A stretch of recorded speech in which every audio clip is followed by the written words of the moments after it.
We celebrate today the feast of the evangelist, Saint Luke. Luke was not one of the 12 disciples of Jesus.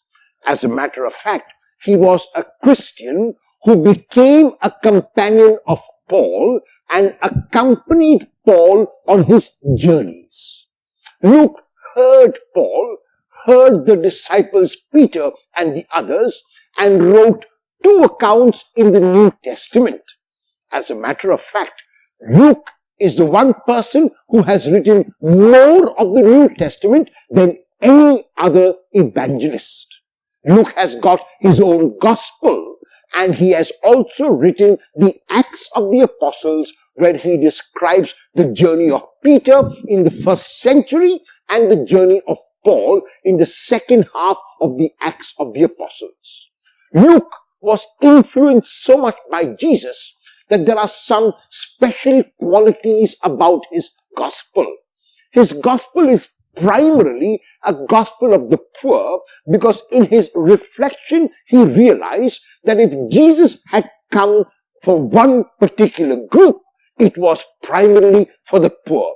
Jesus obviously would not exclude others, but his focus would be the poor, and that is why in the Beatitudes, unlike in the Gospel of Matthew, where Jesus pronounces this beatitude on the poor in spirit, Luke will pronounce the beatitude on simply the poor, the economically poor, the physically poor, the downtrodden, those who were closest to Luke's heart.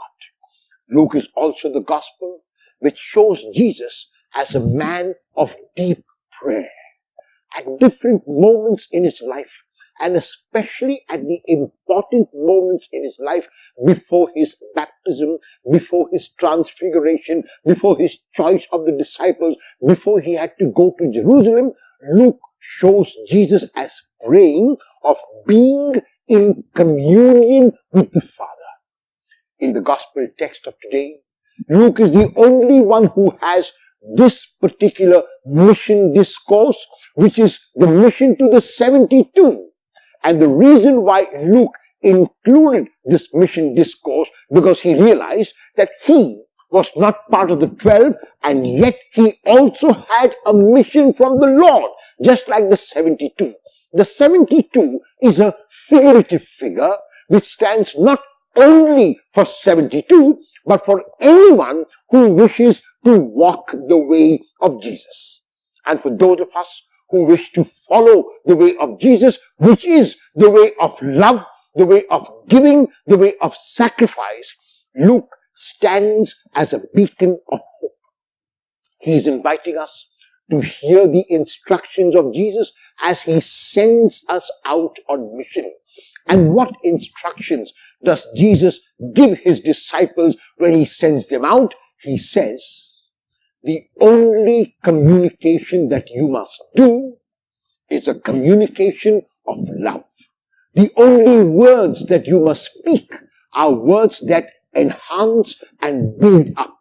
The only actions that you must perform are actions that heal and raise. Today, on this feast of St. Luke, we need to realize that like him, we were not part of the 12, and yet we are called to be disciples, and yet we, like him and the 72, are sent on mission. When we speak that enhancing word, when we perform that loving action, we are making Jesus present like Luke did. Luke wrote a gospel and the Acts of the Apostles to make known Jesus.